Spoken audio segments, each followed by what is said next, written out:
Hi students, welcome to Indikegala AIS Academy. So video வந்து அனைக்கும் உங்களுக்கு மனமார்ந்த நன்றிகள் தெரிவித்துக் கொள்கிறேன். நம்ம இந்த வீடியோல என்ன பார்க்க போறோம் பாத்தீங்கன்னா TNPSC Group 2A ஓகேவா, அதாவது நான் இன்டர்வியூ போஸ்ட்னு சொல்லுவாங்க. அதுக்கான ரிசல்ட் வந்து பாத்தீங்கன்னா இன்னைக்கு லேட் ஈவினிங்ல வந்துரும் அப்படின்ற மாதிரி சொல்லியிருக்காங்க. யார் சொல்லியிருக்காங்க பாத்தீங்கன்னா FR ராஜ் அப்படிங்கிறவங்க சொல்லியிருக்காங்க. இவங்க டிஎன்பிஎஸ்சில முக்கியமான நபர் தான் ஓகேவா.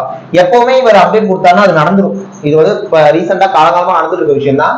ஸோ அதில் கொடுத்துட்டாங்க இந்த மாதிரி குரூப் ஏ சர்வீசஸ் ஃபார் நான் interview post will be announce late today இந்த கமிஷன்ஸ் வெப்சைட் அப்படின்னு சொல்லிட்டு. ஸோ இன்னைக்கு வந்துடும் ஓகேவா.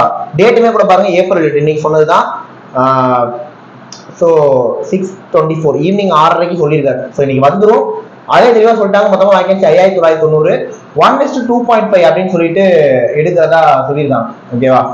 மொத்தமாக 14,517 கேண்டிடேட்ஸ் கவுன்சிலிங்க்கு வந்து கூப்பிட போறாங்க. 1:2.5. ஸோ அந்த 14,517 கேண்டிடேட்ஸ் யாருங்கிற தகவல் நமக்கு இன்னைக்கு வந்து பாத்தீங்கன்னா வந்துடும். ஓகே, இந்த அனௌன்ஸ்மெண்ட் குரூப்லாம் தான் வந்தோம். ஸோ நம்ம எல்லாமே என்ன பண்ணலாம், ரிசல்ட் எதிர்நோக்கி இருக்கலாம். ரிசல்ட் வந்துருச்சுனாலும் நாங்கள் அப்டேட் கொடுக்குறோம். நம்ம சேனலை பார்த்துக்கோங்க ஓகே. சப்ஸ்கிரைப் பண்ணி வச்சுக்கோங்க. தேங்க்யூ.